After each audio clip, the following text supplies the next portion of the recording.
5,000 रुपये मुद्दलाची दर साल दर शेकडा 4% दराने किती वर्षात रक्कम दुप्पट होईल असे म्हटलेले आहे। आता मुद्दल किती दिलेली आहे बघा, मुद्दल ही 5,000 दिलेली आहे।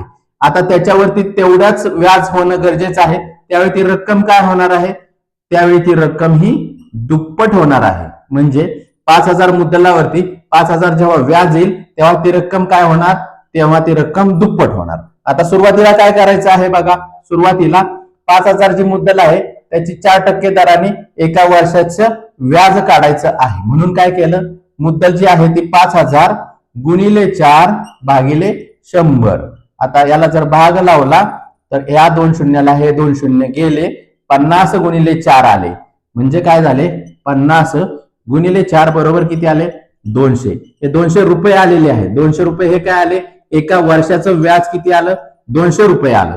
या मुद्दलावरती 5,000च्या 200 रुपये हे काय झालं, एका वर्षाचं व्याज आलं।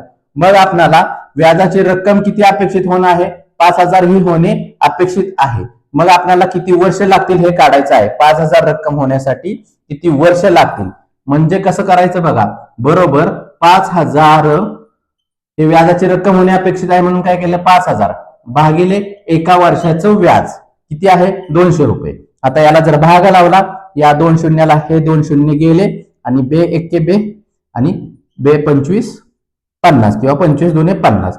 म्हणजेच काय झालं, बरोबर 25 काय झाले, हे 25 वर्ष लागतील। म्हणजे 5,000ची ही रक्कम व्याजाची होण्यासाठी किती वर्ष लागतील, 25 वर्ष लागतील। म्हणजे मुद्दल किती आहे 5,000, त्याच्यावरती 25 वर्षानंतर किती रक्कम होईल, 5,000 ही रक्कम होईल। दर साल दर शेकडा 4% दराने किती होईल, 5,000 रुपये होईल। तेव्हा ती रक्कम काय होणार आहे, दुप्पट होणार आहे। म्हणजे आपल्या प्रश्नाचं उत्तर काय आहे, 25 वर्ष लागतील।